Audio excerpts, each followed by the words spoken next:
those sparklers have now set the entire Hopa on fire. So No. that lights up. Wait. Let me hold on. No, before you even go, wait. Okay, so what you're describing is somebody had a setup and they had fire on a boat. Yeah. Open flame on a boat. Okay. Yeah, this seems It's not like the a big no-no, right? part of the vision.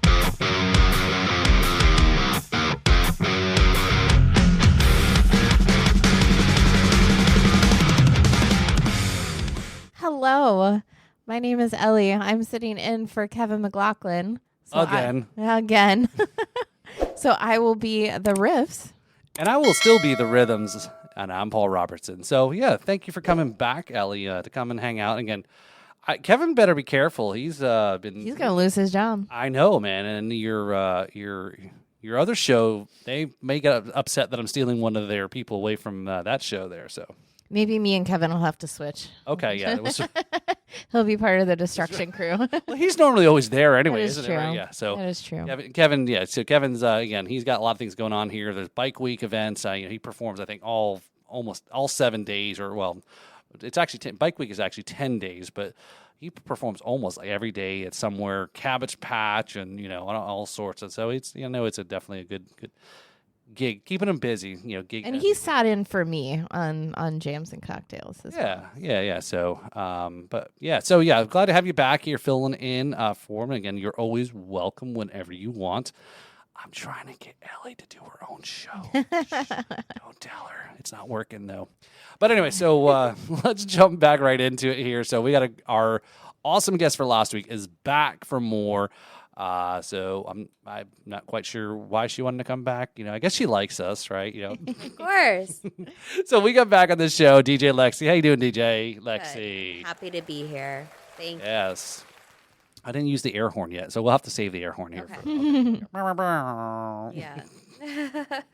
So it was a great chatting last week. About how you got into how you started off into violin, getting into violin, and then the totally. I don't want to say abandoning, but you almost maybe it's like some kids, maybe get pushed a little too much into something or music. You kind of want to go you went the other way. Right. As you said earlier, did you say you jokingly? I assume jokingly you said you divorced or. Yeah, love-hate relationship, you love it, but you hate it too. And then going, about the DJ scene in New York, kind of getting exposed to that and so forth. Yeah, so... but now we're going to talk a little bit more about. We're going to bring the violin back now, right? Sure.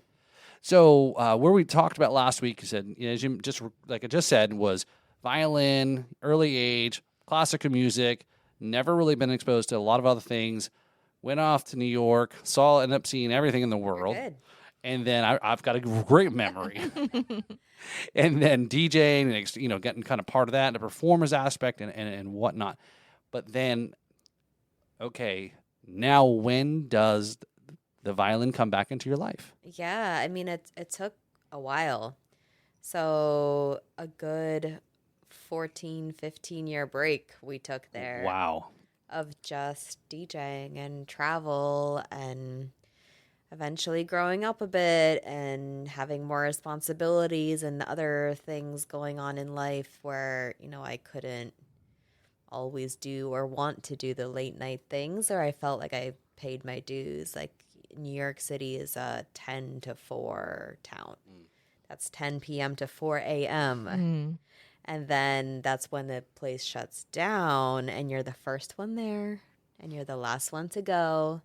And there were many, many, many days where I just didn't see light because I slept through it. You're getting home at 4:30, 5 in the morning. Maybe it's getting late then, but you're going to bed, and that was just not a lifestyle I could keep up with for too long.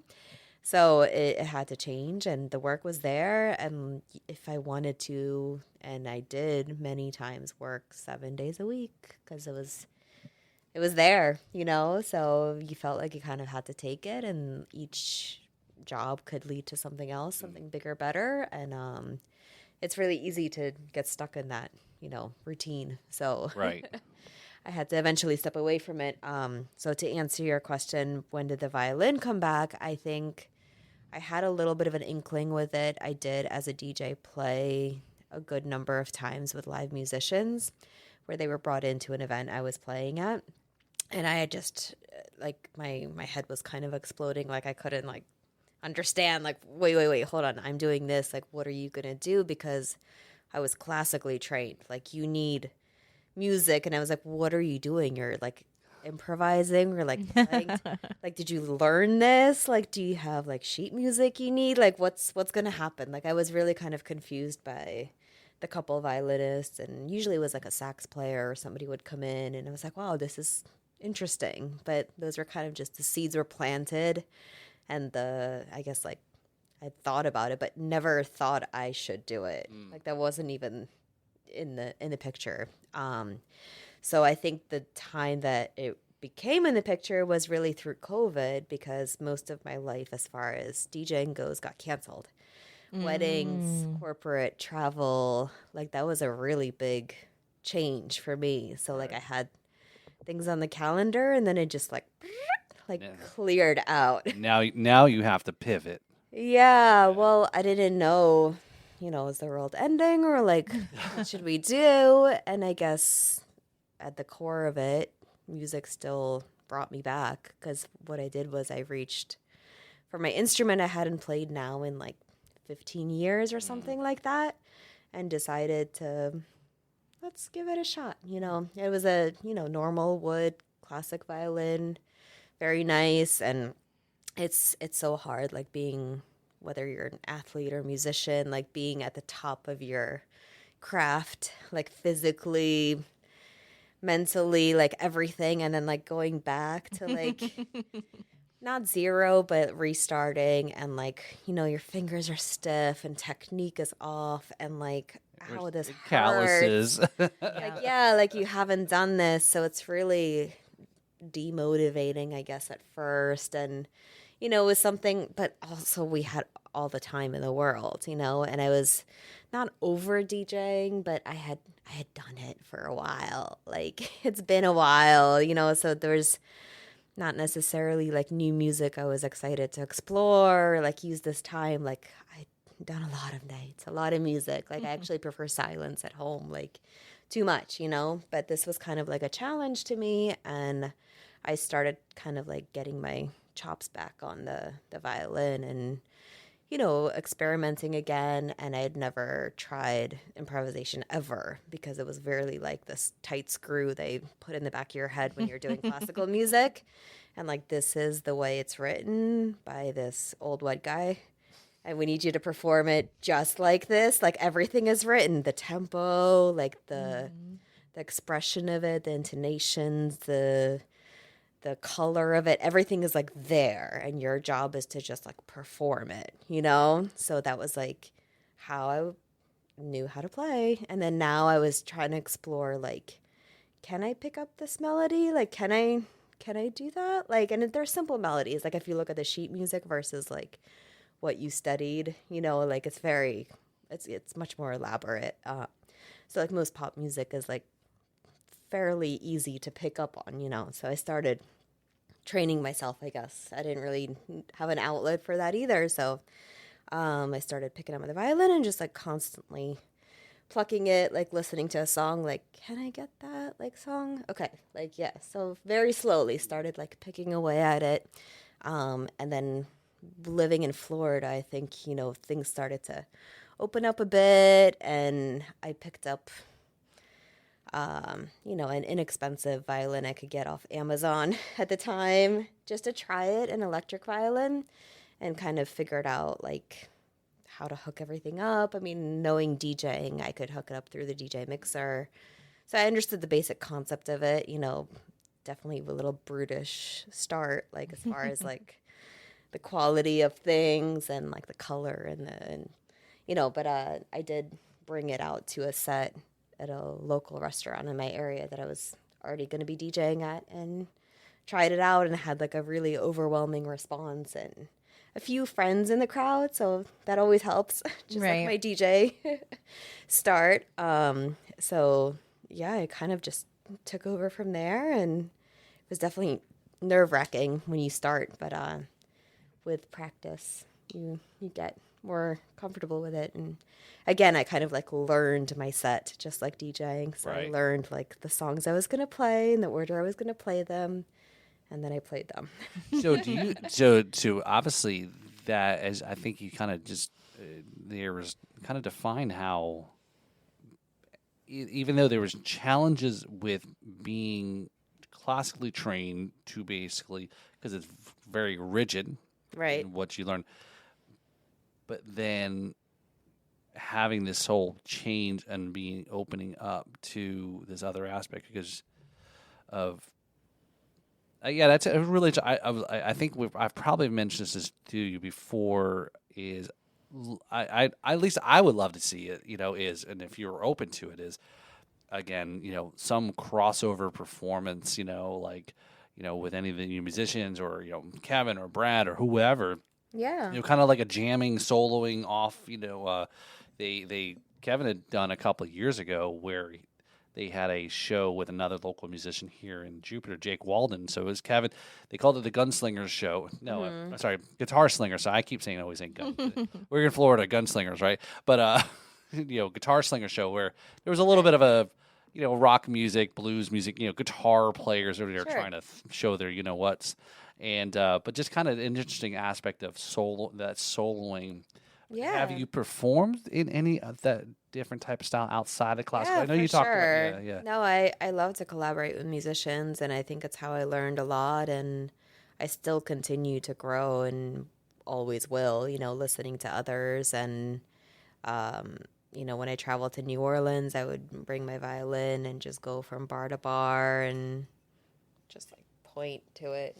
And, like, sure enough, like musicians will like be like, okay, come up, because you have to be pretty ballsy and decent to like rock with anybody, But I think, by all means, I also paid my dues of like from 7 to 18 practicing like a crazy person. And then, also practicing at home still and being able to just any key, anything going on, like adapt to the situation and play along, but also like learn. It's just like speaking, like we take turns, you don't want to dominate, and then you ask a question and then you got to shut up, and then you got to wait for the person to answer, and then you got to contribute something, and then call and a response. Yes.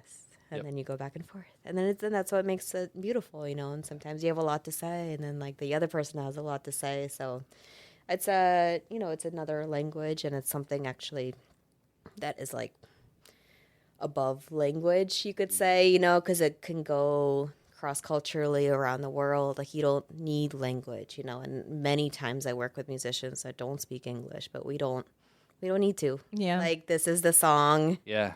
And like, what to do if you're a good musician. I think that's something so powerful and special that, you can instill in us humans. Right. Yeah. Music is a, universal language, right? Absolutely. Sure.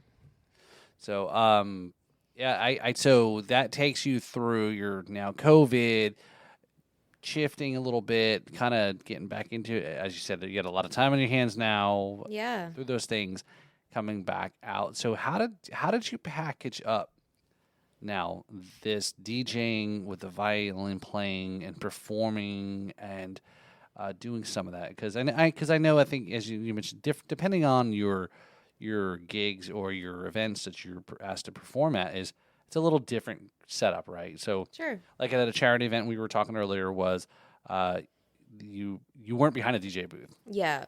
But if you have other places where you're doing the music, you're stepping out and then kind of performing. So, Sure. Talk about a little bit of that, how that evolution was. Yeah, I mean, it's great to understand other people's jobs too, like whatever they may be, but it takes a team effort to put things together. So knowing the back end of what the DJ is doing, if I'm just the violin player coming in to work with a DJ, we can help each other, and I understand their difficulties. I understand they're transitioning right now. This is not like a time to talk to them because they're going from one song to the next.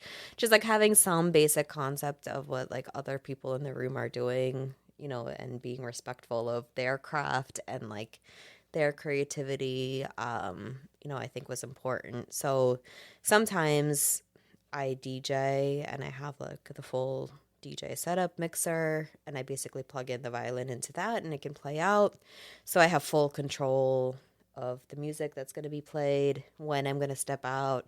That's kind of like the full spectrum there. But most times I'm performing either just violin and like I put together a soundtrack where I pre-record my own mixes, or I'm playing with another DJ, which is frequently, or another musician that's got their own thing going on, so you have to let them lead and do whatever you're gonna do. Or sometimes it's I did like a very fancy gala event and there was basically 2 spaces, so I was in one pre-function space and then there's a DJ playing in the next.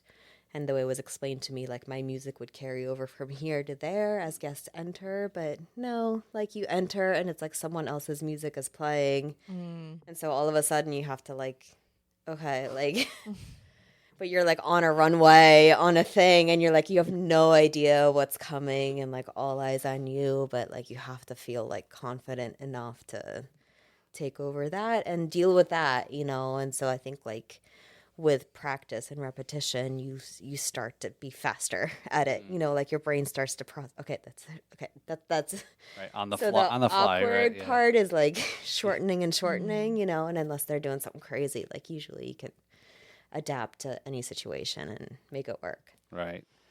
So yeah. So I in those and I was like we were saying there about seeing your very. Interactive, your wireless setup where it allows you to move around, and some of even your costumes as well, right? That's what I wanted to talk to you about. Sure. I was looking on your Instagram and I was like, I love These are this. just outfits. They're not even costumes. Okay. This is like I'm the guy asking this question. You gals go ahead and ask me to talk.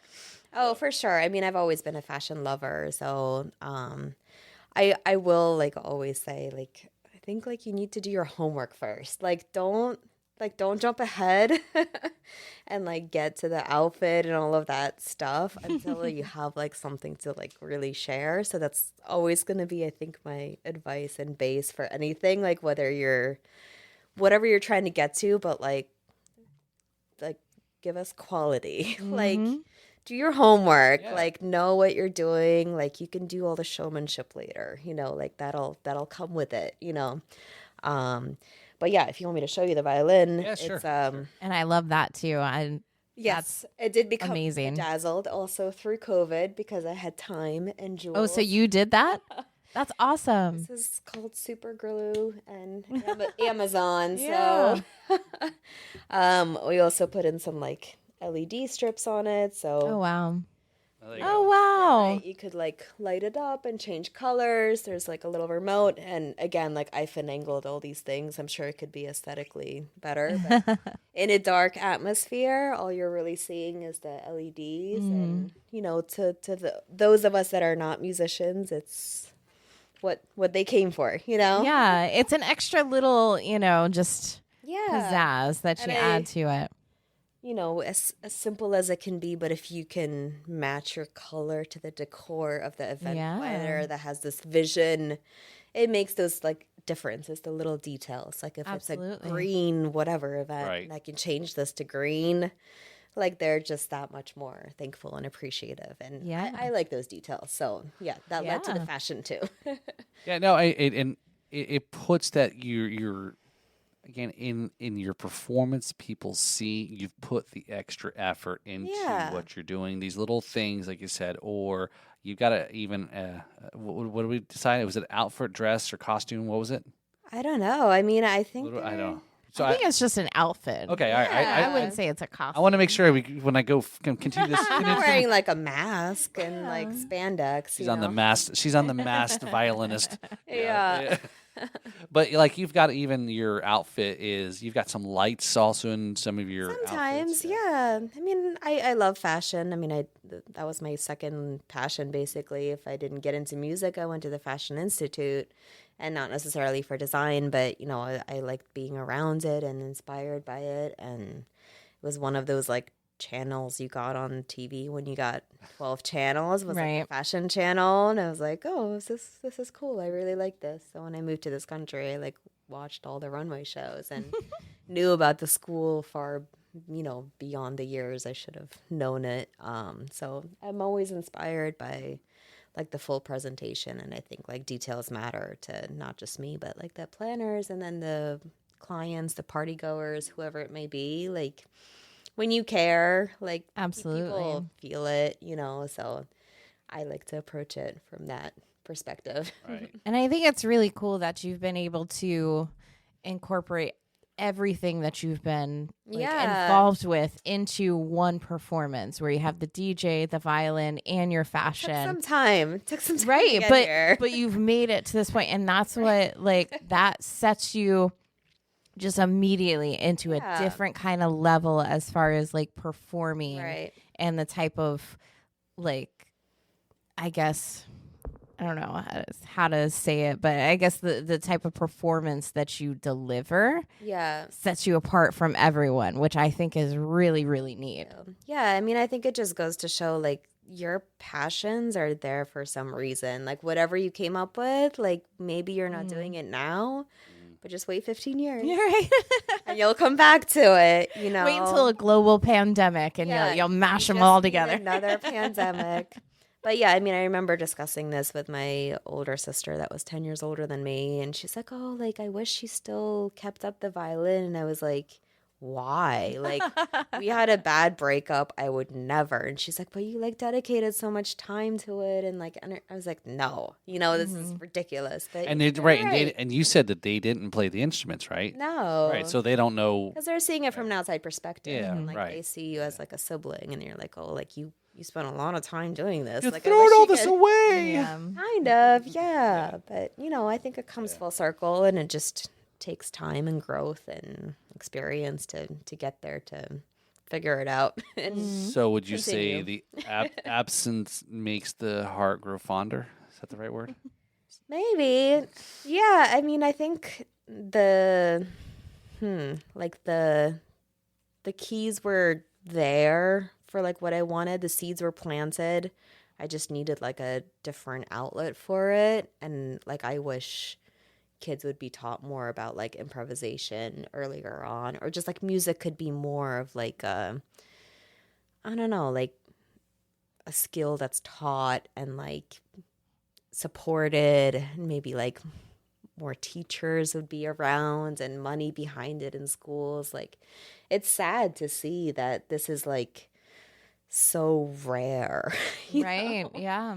Like I'm like, everyone should have music. Like you can carry a tune, but like be inspired to put a show on, take an instrument, like learn something. You never know like where it's gonna go. And like with fewer and fewer schools like teaching early on, I don't know. It's it's sad to see. It's so for someone who's for myself had most of my education was not in Florida, but again, so I don't know a reference. That's why I only say that because of the elementary school ages. Right. But growing up outside in New Jersey was in elementary school was art, gym, and music. Yeah. And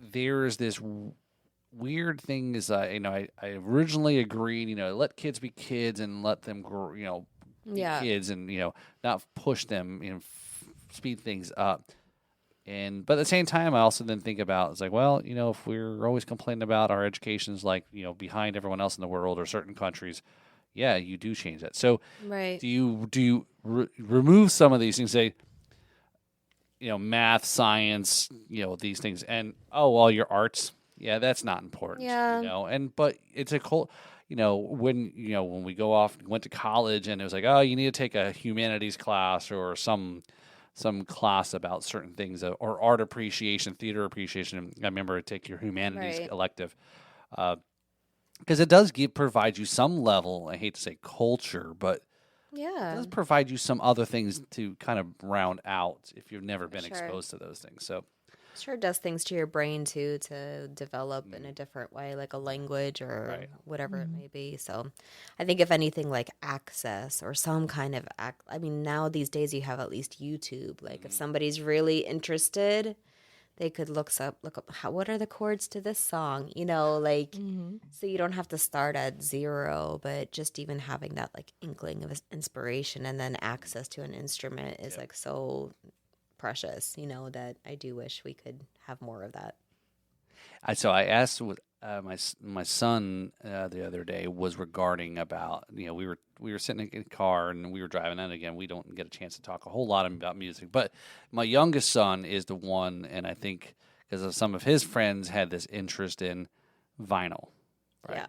And so it's like anytime they either the two of them bark and sniff at anything music, I'm going to be 110% in whatever. I'm like, oh, yep, we're doing, yeah. I'm the go in there, and like my oldest wanted a guitar for his birthday when he was like 10, and I go, no problem. We were on our way back from Orlando from vacation. I said, we're stopping at Guitar Center. We're buying, again, I get maybe it's a reliving through it. So my youngest asked for Christmas was a record player, Right. And so he was friends of his are collecting the vinyl, and again I was like, why are you buying records and albums when you're not got So I was like, all right, is that what you want for Christmas? Oh, no problem. We're gonna go to the store, buy you again. So I said, and I asked, I said, can I play some of my records on there too? It still works, right? Yeah, it still works. Yeah, and and Kevin and I, and we've talked on this show a lot about just the change, and again, it's generational. It's great to see some of these things back, but all things do come back in cycles. Whether it's parents, kids are wearing bell bottoms what the parents used to wear in the '60s, but now it's come back, or other things. And but just now, what vinyl cost, and probably a lot of it has to do is the manufacturing of it is creating. Right. Is buying a record. So he's like, all right, Kendrick's not Kendrick. Sorry, what's the guy's name? The dude. What dude? Kendrick Lamar? Thank you, Kendrick You Lamar. said Kendrick, and then you were I like, know, no, not Kendrick. But I was this close to saying Kendrick Scott because we were talking about Travis Scott last night, and then so I'm mixing all these guys' names up. But yeah, it's like, I was like, geez, it's like $45 for an album. Okay. So I don't know. So, but it's good to see there's some vintage places that are like here in town. Even you can go find a couple of vinyl places. So. But yeah, so I've always been, back to that point. It was like, and again, part of it, the Blues Societies, some of their charities aspect of it is, yes, if somebody has an inkling and a child has inkling about music or things and they don't have access to teach them, or give them the equipment, the tools, or the instrument to play, to get into at least so forth. But again, I think that's somewhere for me going back to the education of being exposed at an early age. And now the funny thing is, as much as that, I never got into band. Mm-hmm. So, which is, I don't know, it's odd. Yeah, it's not for everyone, Yeah. But you have to find your people, your niche. Sometimes it's not your people. Sometimes it's just you by yourself in a room for hours, and just the desire to like work out this riff or like whatever it is. Like I just gotta get it. Like, And I think like with me having the DJ knowledge, like you understand the concept of like slowing down a song like with the turntable was like the first time I could like slow it down so I could pick out the notes on the violin. So I would play the songs at like, half speed just to like pick out that's it. Okay. And then I could do it, because I still didn't, and I didn't really imagine like that YouTube would have every single thing, and the point was to train my brain to do it on my own. Like I can't possibly learn every song from YouTube or another human being. So it was my own like training camp I had to go through. So where do you stand on, I see a lot of the memes and internet about those that are question about DJs, okay, are you, giving bad name to DJs or whatever the connotation about that are just hitting their Spotify playlist and then that's DJing. I mean, what is some of that in that space? Do you is there any taboo stuff or, You know, and like if I show up and I'm DJing with my, you know, equipment right here on my iPhone, you know, would you look down upon me? And it's okay to say yes, because I'm trying to like really elicit a little bit of a. I think different people can offer different things, and whether something's happened with your tech or whatever it may be, like I try not to jump to conclusions. If your transition was terrible, but you're a great social media person and you're marketing yourself right and you're networking and you're doing all those other things really, really well, you can still succeed. So it's like, where do you want to be? Like, do you want to be an artist? Do you want to just be a corporate, reliable source for a client to go to, really take the time and speak with them and get their like there's so many different ways to do it that I can't even say that's wrong, because like some events just don't call for, like, people would like ask me to like beat juggle. I'm like, this is not necessary right now. This is like a cocktail hour where people are talking, they want the volume low. Like, I'm not gonna start like scratching and like like there's a time and place for things. So sometimes, like, maybe that just wasn't the time or place, or just it wasn't required, you know? Yeah, that's where I try to see the, you know, as you are a performer, you're an artist, you are providing a service, you're being booked for a certain thing, is versus, you know, again, I'm trying to kind of tie this for the listeners and viewers, is how, like, if I was a musician here, and we've talked a lot about these things, and with a lot of guests who are here in local, is that when you know, musicians or whatever level they are, they start taking less pain, they bring their price down. It really affects everybody, because now you've set the new market price for events. So so the reason why I'm saying that is, like, is there similarities, or is this a kind of two different kind of spaces that maybe what I'm thinking? Music and DJing wise?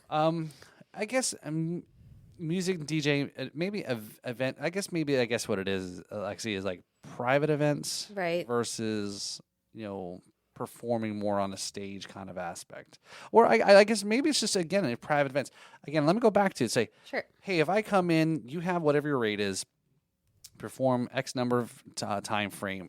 I come in and I am I'm undercutting you. Yeah. And maybe I don't, you know, what? Go ahead. Maybe that event is more for you. No, yeah, but yeah. The event that's for me is going to pay me what I've asked for. Right. You know? Right. You have your price. Right? And that's great. And that's, I think, is the point I'm trying to get to, is that's where a lot of the musicians here, you know, in the Treasure Coast and the area, that you start kind of cutting, or venues start kind of asking to cut or pay less.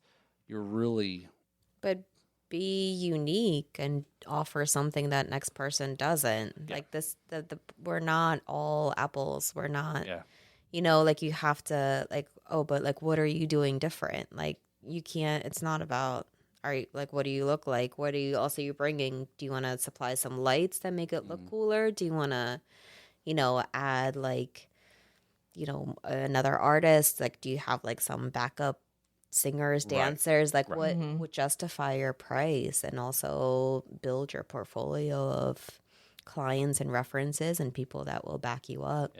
But, you know, that's like a more complicated question. But like, to grow your business, you really have to like take an exponential leap at some point, because otherwise you're gonna get stuck and plateau yourself at whatever the market price is. And maybe that's not, like, if you really want to dedicate your life, soul, and energy to this, like, figure out something that's like differentiate yourself. That makes you really special, and like go do some soul searching. Like, what is it? Like, do you do like this outfit, or like costumes, or whatever it may be?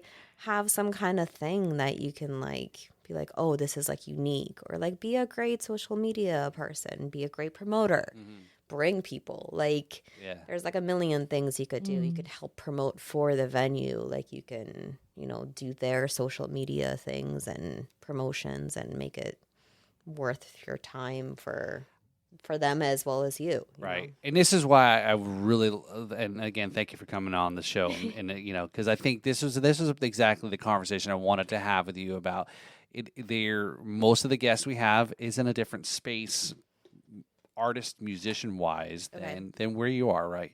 And I think it was great. We had Tim O'Donnell on, and he's one half of the Nouveau Honkies. Him and his wife perform. They've toured together. Yeah. And I think she plays a fiddle too, or something. They a little bit of a folk kind of aspect of it.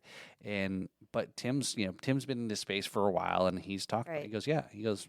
And he's calling out other musicians to say, step up your game. Don't just show up in cargo shorts and flip flops, and put an effort into for sure your show, performance. Except for the job you want, and mine is apparently like queen and whatever it is that day. Like I want to be a ballerina, like on stilts. Like this is what I'm applying for today. You want it to be memorable, and like social media is such a huge aspect of musicians' lives today. I book so much through Instagram through people I don't know like at all. Wow. That may have searched just like electric violinist. Go and like everything's available these days. YouTube, right. Study like how do you hashtag things, like what algorithm things are happening now. Hire somebody for that. Pay $40-$50 a month to have somebody push you to the right audience, but like also like do some legwork on your own and figure out like where are you trying to get, and make sure everything you're putting out is putting you in that direction and you're not straying, and like you're not saying offensive things that like picture like your best client. Like, do they want to see that? Like, are they going to be impressed by this? Is this going to take away from your image? Or like, it is important, you can still be authentic and still be a great artist, but you also have to think about like where you're headed and how you're going to get there. Right. Okay. That's fair. Like I said, great perspectives. And so, all right. So you said you recalled a good juicy story here about a Tales from the Road here. So this is our Tales from the Road segment, where, interesting and odd, and the crazier the better. Sure. Obviously, there's been a lot. I mean, it's hard to even pinpoint. But I was thinking of recent events. So this was already a unique event to begin with. I was just playing violin, easy gig, cocktail hour, and then a little bit for the party for a ceremony. The event is on a 5-story yacht in Miami. So we're sailing out of Miami, my one floor. They've done the ceremony. Now they're coming into my room. We do cocktail hour, play violin, very casual. They're getting their drinks. Everything's fine. So then we transfer to the top deck. The DJ's already set up, very elaborate setup. So you're in Miami. We're out at sea. We're on the water. We're not on shore anymore. So we got a podium that they got married on. Then they left and they came back for the party. So this podium is all made of mirrors. So it's like a stage, I don't know, maybe 12 feet by 12 feet on this yacht. So already we're on this like elevated mirrored platform. There's a light rig that's like set up there. It's a Jewish ceremony, so they have the hopa set up. So it's, that's there too. Very beautiful flowers, like dried white flowers draping this, cube, basically. Picture it on top of the mirror. Everything's reflecting. There's beautiful lights. So now the party goers, the wedding, the whole party's there. Bride and groom are about to enter, do their first dance. This is their first introduction to everybody, I'm playing for the first dance. We've got this all worked out. We talked about the song for many, many months. We're there. DJ starts to play it, announces it. He's got what are they called? Like that blow like the sparklers out, like the fire sparklers from the bottom. It's not like a confetti thing or something. No, No, but it's actual like spark. Like just pyrotechnics. Yeah, it's pyrotechnics, but it's real like fire coming out, but like in tiny little. Oh, okay. Cinders, Like lighter or like a kind of a small scale lighter. Like a little shh. Okay. So that lights up. Wait. Let me hold on. No, before you even go, wait. Okay, so what you're describing is somebody had a setup and they had fire on a boat. Yeah. Open flame on a boat. Okay. Yeah, this It's not like the big no, right? Part of the vision. So the couple starts their first dance. I am playing the violin. Nobody cares about me. I'm just playing the song along. It's just for like, the memories of it all. Beautiful song. So I'm like, they've kind of formed a circle around the couple. Everybody's enjoying their first dance that they've rehearsed. She's got this like lift that she was scared about, like where the husband needs to lift her. These are not professional dancers. They've been practicing this. She was writing about it for months, like this like lift, like dramatic 80s style movie. Like, here we go, we're dancing. So he's literally like got her in the air spinning. I'm still playing the song. I look over. Those sparklers have now set the entire hopa on fire. Oh no. Those drapey white flowers. Oh yeah, dry vegetation and sparklers. So now we're in Miami, windy day. We're at sea. There's literally like fire on this side of the boat. Oh no. She's up in the air. He's holding her spinning. None of the audience is looking at the DJ where this is happening because they're all only looking at the couple in the semicircle where we've formed now this shape. I see it. I kind of start to back away because now it's blowing onto the audience that doesn't know what's going on. There's literally ladies whose hair was starting to catch fire because the cinders from these pyrotechnics are now spreading onto the crowd. Oh my God. Somehow they like finish the song. The DJ is up on like a stool trying to like basically fan the flames, but he's kind of making it worse. The crew's now alerted to this. So they're searching for fire hydrants. I'm hearing like fire, like from different. I just kind of had to like stand back and like watch this because there was like nothing I could do. They put it out, but like, yes, like half of it had basically burned down. Oh, wow. There were definitely some ladies mad about their hair and outfits because everybody's wearing these like crazy cool things and things that could like really go up in flames. Yeah. And plus we're still there and it's windy and it's blowing. So how far out at sea are you? We're in the intercoastal. Okay. In Miami. Okay. So like it's just to see the scenery and all of that, but it's windy. Yeah. Like Miami you're moving. Yeah. So it got windy. So yeah, I'm not gonna throw the DJ under the boat here. Was it so? Who was in charge of the sparklers? The DJ. The DJ. Yeah. Okay. So yeah, we put it all out. It looked terrible. I think the couple had a good attitude about it. The day went on, but at that point, like my job was done, so I just kind of sat back and listened to everybody recuperate. That's crazy. I have to say, this is not the first fire story that I've heard on this show. Okay. Yeah. But I can also imagine if the boat was going down, would you have been the person that would perform like in the Titanic movie? We're like, we're gonna play this out while this boat sinks because no. I was not on a yacht in Miami. You're like you're out of here. We weren't that far from shore. We could have made it. Yeah. We're gonna be okay. That's gotta be really scary. Yeah, as I was leaving, like I kept overhearing everybody talking about his insurance, this, that. I was like, man, this guy's in for a ride now. Yeah, sure, yeah. For like what he did, and thank goodness they have. This goes back to why you have $5 million insurance coverage. Yes, apparently, but not for the violin. What was I gonna do with that? Yeah, I had to be the first one off that boat because I was running somewhere. So I was like, literally, really have to go. Like, I know your boat's on fire, but can you also open the door? I gotta go. This performance is 5. Yeah. Oh my That's god. funny. That was It's a not recent funny, memorable but- one.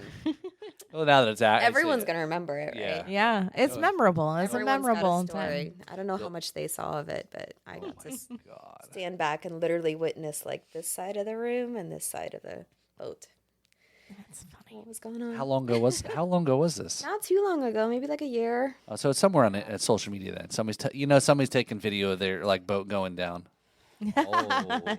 I never posted it because I don't want anybody to like come after me. But I did get a video. We're gonna put it on Patreon and make some money. So subscribe to our Patreon to see this exclusive video. Yeah. First. Because at that point I was like, maybe this will be useful. Yeah. I'm safe. Like they're gonna get it out. They've got the fire extinguisher For insurance reasons, they need some proof. That's why you did it. Yeah. Somebody's gonna be looking. Also to like show people later that night. Look at that crazy shit where that I did. was. Yeah.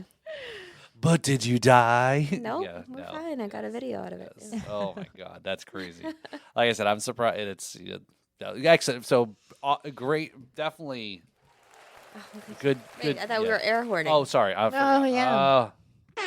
There you go. There you go. The DJ, yeah, lighting up the dance floor.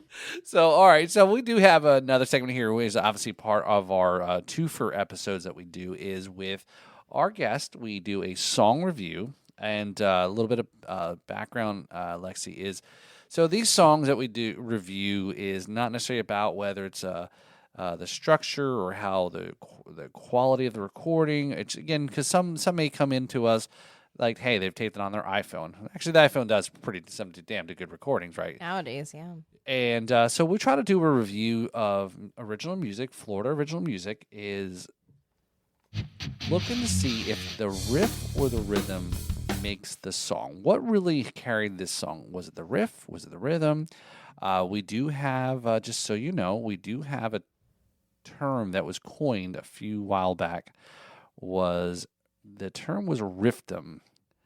And we had a previous guest that said, it's the perfect blend of the riff and the rhythm together. Okay. So Lefty Hathaway, there, kudos to Lefty for coining our term there. So we're going to get in there. So this is the Reach Solar music review here. So definitely check that out there. So we're going to go ahead and give this a start here.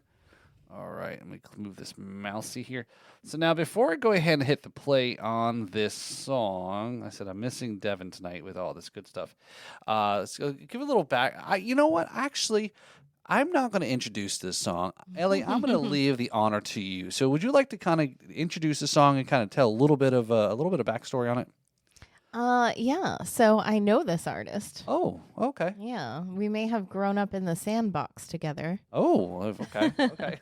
But this is one of his like older originals that was done mostly on like acoustic guitar and then with his own band back in the day before the one-man band thing. So he would perform this with a live band. And so it's kind of neat to see it become like a one-man band kind of song. And I think this one he's also has, is it Justin? Is the playing bass with him on this one. Okay. But I think Brad has his full band set up as well, the one-man band thing. But this song is a very old song. I remember when this song came out. We're going way back here. And this Brad that we're talking about again, if you're not following, I'm not sure what the hell you're doing. But obviously, yes, this is Brad Brock, the Jams and Cocktails, part of our podcast network here. So this is a song, and Lexi, ironically, you've just told a boat story. Yeah, okay. Brad spent quite many years in his youth performing on cruise ships. Very cool. Is that really his name, or he's changed it? No, Brad Brock That's is. his name. Okay. Yeah. Just him. Yeah. I'm sure you have other names to call him, but We won't get into that. All right, so here we go. So let's hit the play button, and here we go.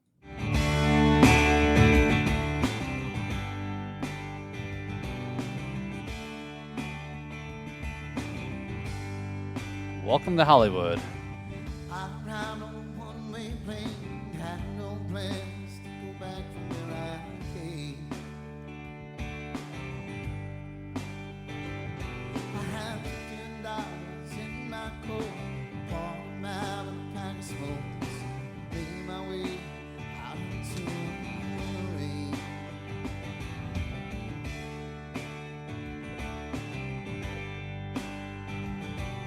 I love the who is handling the camera. Is that you? Was that your camera work? No, that's not. No. Never thought I'd see her face out here on this California street. She looked good, not as good as she used to. Back when I knew her, and she smiled at me and said, "Welcome to Hollywood. Gonna be a big star." All right. So I think I already am leaning one way. Same.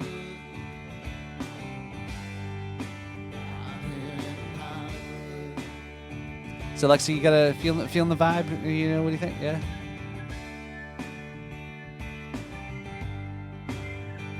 And this is his trio that he was doing for a little bit. Okay. Okay.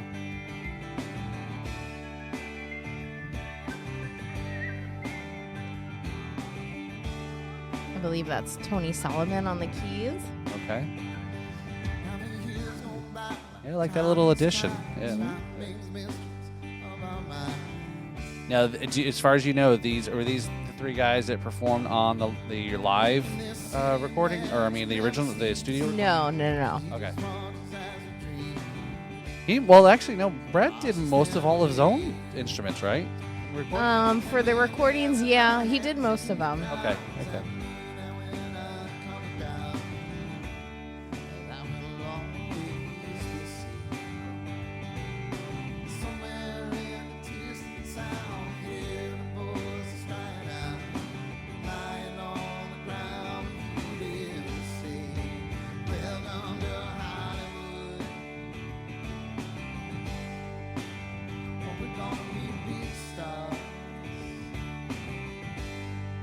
So singing, playing guitar, and actually playing drums with his feet. It's just like walking, chewing gum, and patting your head all the time. And he adds more stuff all the time. Like he's just added a little hi-hat cymbal that he does. He's got a another hi-hat on his guitar that's like a little trigger that he's installed into the guitar. It's a perfect head. Sorry? It's a perfect shaped head. Yeah, yeah. That was like really perfect. I ride on one-way plane, had no plans to go back from where I came. I had a pocket full of broken dreams. I hitched a ride to New Orleans, made my way out into the rain.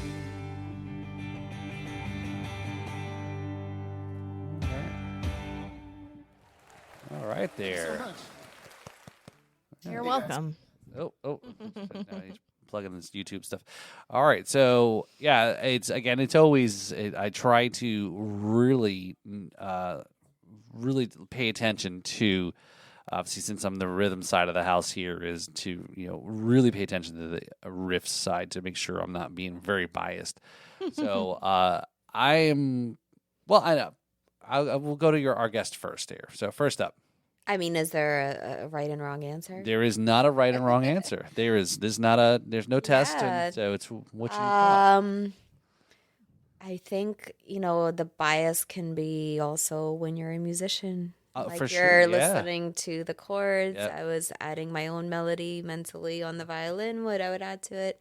So while the rhythm is there, it's more the melody for me, the riff of the guitar and vocals combined. I really like that piano bridge that they played. So I mean that might just be my own personal bias, but the rhythm seemed to just keep things in line and like a little conductor. So it wasn't too impressive or even diverse to me like Right.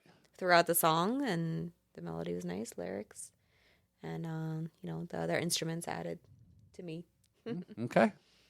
So would you say riff? Yeah. Something a little more riff. Okay. All right. So, Elly? I agree. The rhythm part of that song is just it's very subtle. It's very consistent and just keeps the time of the song. But I think the riff brings in a little bit more of the character of the song. Okay. Yeah. I definitely, and he still has that guitar, doesn't he? I think he does. It needs some work, but he still has it. Yeah, that's butterscotch. Okay. Yeah. Well, yeah. Do you have a name for your guitar or your I violin? don't. I mean, Oh. I kind of by the brands and things. Okay. So no, I've thought about it, but no, they didn't end up getting names. So yeah, I definitely agree with the riff really made the song there.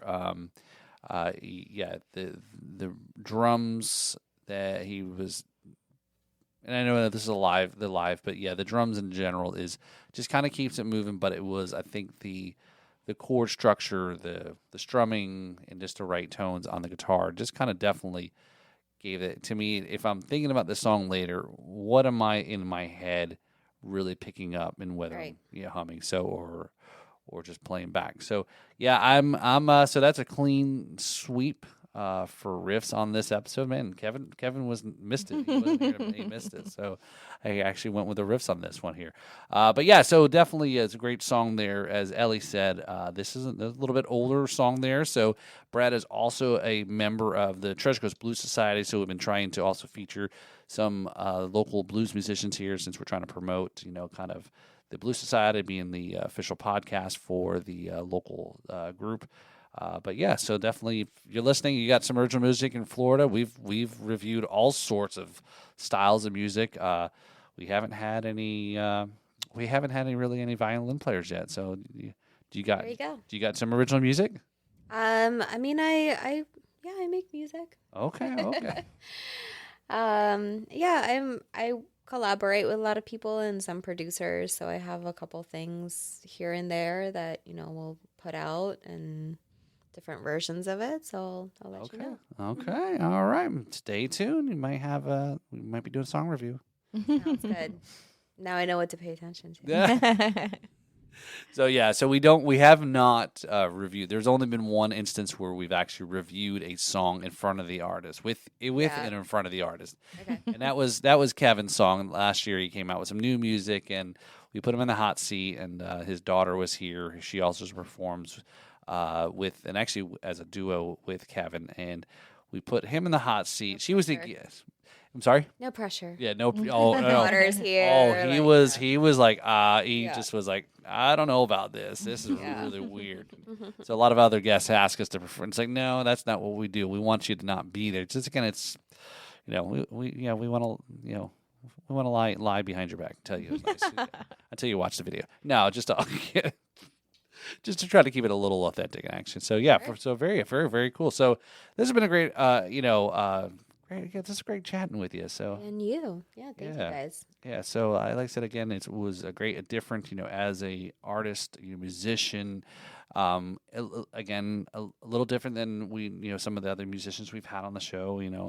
Everything from metal bands to folk bands to blues and all sorts of styles. And yeah, this is definitely really cool. So like I said, I enjoy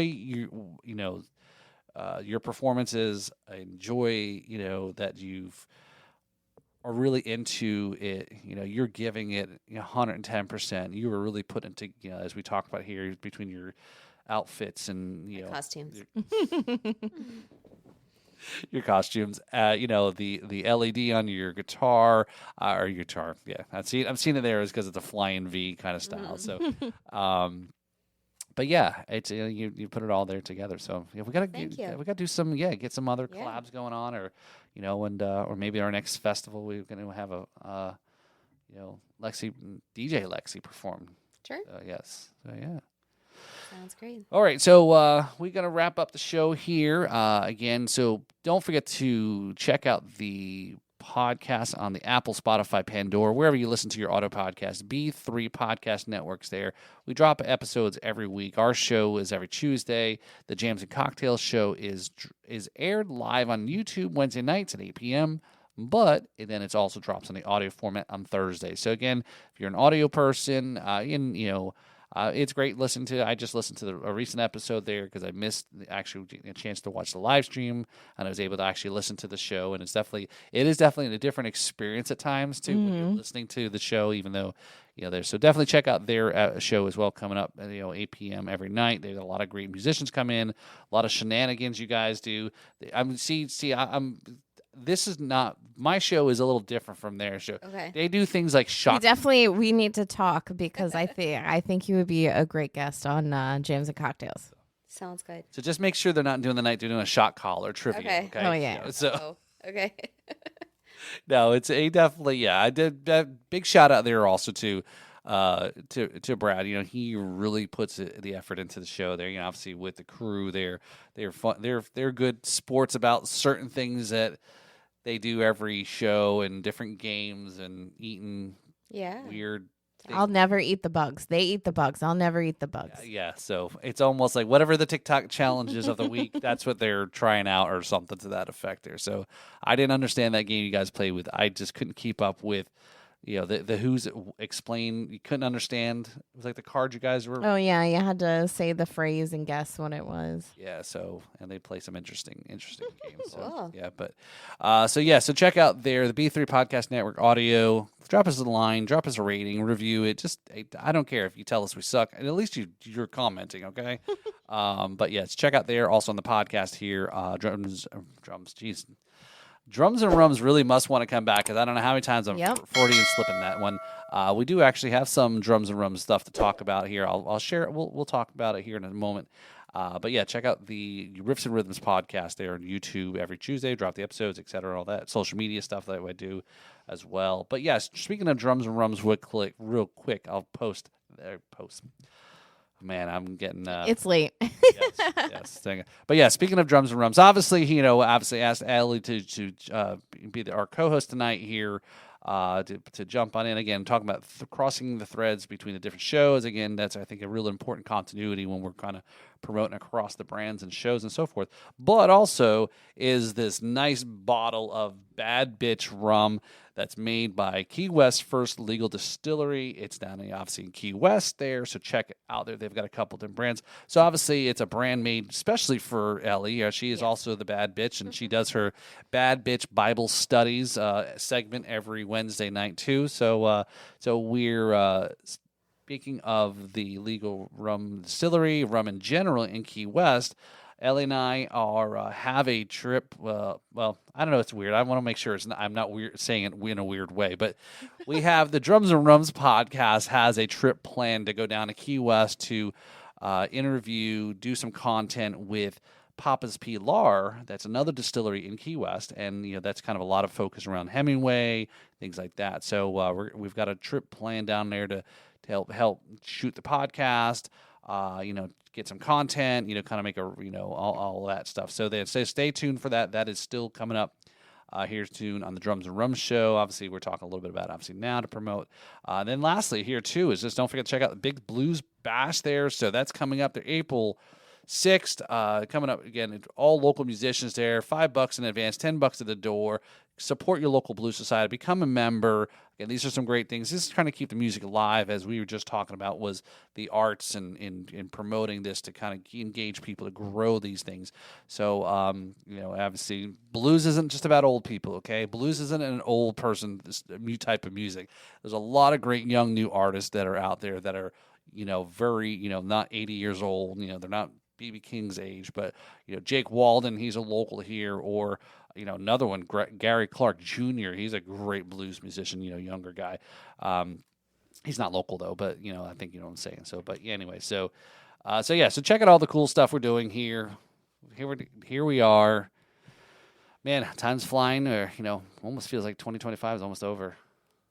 But anyways, I digress. All right, so again, thanks for tuning into podcast. I want to thank again DJ Lexi for tuning in here. Oh, I'll give you the air horn. I forgot. That's the DJ's called. So again, thank you for coming on. Thank DJ. you guys. It was a pleasure. Yeah, so I'm glad we were able to kind of get our schedules and so forth. So yeah, so long time coming. Don't be a stranger of the show and things and so forth. Thank then you. too, for sure. So yeah, we ready to head on out? Yeah. Roll out. All right, so us and Ludacris, so we're gonna head on out. So go ahead. Oh, an outro? An outro. It's basically the beginning. It's the intro is the outro. Well, thank you for letting me sit in and be the riffs of the show. You're welcome. Today. Yeah. And thank you, DJ Lexi. It was wonderful to get to know you and your story. And I'm looking forward to doing drums and rums. All right. Yeah, you got it right. Yes. So, all right. So, to us here, the podcast here, thanks for tuning in to the Riffs and Rhythms podcast. I am Paul Robertson, and I'm Elly. The bad bitch herself. The bad bitch. Cheers, everyone. Have a great night. Wow, bottle.